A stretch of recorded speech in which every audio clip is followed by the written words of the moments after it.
Hello ನಮಸ್ಕಾರ ಎಲ್ಲರಿಗೂ ನನ್ನ ಡೇ 10 ಮಿನಿ ವ್ಲಾಗಿಗೆ ಸ್ವಾಗತ. ತುಂಬ ಸರಿ ನಮಗೆ ಯಾವ್ದಾದ್ರು ಕೆಲಸ ಮಾಡೋಕ್ಕೆ ಇಂಟ್ರೆಸ್ಟೇ ಬರಲ್ಲ ಆ್ಯಂಡ್ ತುಂಬ ಕಷ್ಟ ಅನಿಸುತ್ತೆ ಕೆಲಸ. ಯಾಕೆ ಗೊತ್ತಾ? ಸೊ ಏನಾಗುತ್ತೆ, ನಾವು ಯಾವ್ದಾದ್ರು ಒಂದು ಕೆಲಸ ಹೊಸ್ದಾಗಿ ಸ್ಟಾರ್ಟ್ ಮಾಡಿದಾಗ ಒಂದಿನ ಮಾಡಿ ಇನ್ನೊಂದಿನ ಬಿಟ್ಬಿಡ್ತೀವಿ ಆ್ಯಂಡ್ ಮತ್ತೆ ಸ್ಟಾರ್ಟ್ ಮಾಡ್ತೀವಿ. ಸೊ ಅದಕ್ಕೆ ಇದರಿಂದ ನಮ್ಮ ಮೈಂಡು ಅದಕ್ಕೆ ಅಡ್ಜಸ್ಟ್ ಆಗೋದಕ್ಕೆ ಟೈಮ್ ತೊಗೊಳುತ್ತೆ. ಸೊ ನಾವು ಎಷ್ಟು ರಿಪೀಟ್ ಮಾಡ್ತೀವಿ, ಸೊ ಎಷ್ಟು ಕನ್ಸಿಸ್ಟೆಂಟ್ ಆಗಿರ್ತೀವಿ ಆ ಟಾಸ್ಕ್ನ ಎವ್ರಿಡೇ ಮಾಡೋದ್ರಿಂದ ನಮ್ಮ ಮೈಂಡು ನೆಕ್ಸ್ಟ್ ಆಟೋಮೆಟಿಕಾಗಿ ಅದೇ ಮಾಡೋಕ್ಕೆ ಸ್ಟಾರ್ಟ್ ಮಾಡುತ್ತೆ. ಸೊ ನೀವು ಅಷ್ಟೇ ಟ್ರೈ ಮಾಡಿ ನೋಡಿ, ಯಾವುದಾದ್ರು ಒಂದು ಕೆಲಸನ ಎವ್ರಿಡೇ ಮಾಡಿ ಕನ್ಸಿಸ್ಟೆಂಟಾಗಿರಿ. ಆವಾಗ ನಿಮ್ಮ ಮೈಂಡ್ ಆಟೋಮೆಟಿಕ್ಕಾಗಿ ಅದು ಈಸಿ ಅನಿಸುತ್ತೆ ಆ್ಯಂಡ್ ಕಂಫರ್ಟೇಬಲ್ ಆಗುತ್ತೆ. ಪ್ಲಸ್ ನೀವು ಫೋರ್ಸ್ ಮಾಡೋ ಅವಶ್ಯಕತೆನೇ ಇರಲ್ಲ.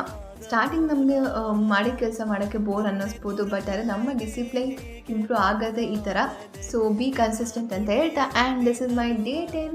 ಸೊ ಓವರಾಲ್ ಡೇ ಚೆನ್ನಾಗಿತ್ತು ಆ್ಯಂಡ್ ನಮ್ಮ ಎನ್.ಜಿ.ಒದಲ್ಲಿ ಇವತ್ತು ಸೀಕ್ರೆಟ್ ಸ್ಯಾಂಟಾ ಕೂಡ ಆಡಿದ್ವಿ. ನನಗೆ ಕ್ಯೂಟ್ ಗಿಫ್ಟ್ ಬಂತು ಅಂತ ಹೇಳ್ಬೋದು.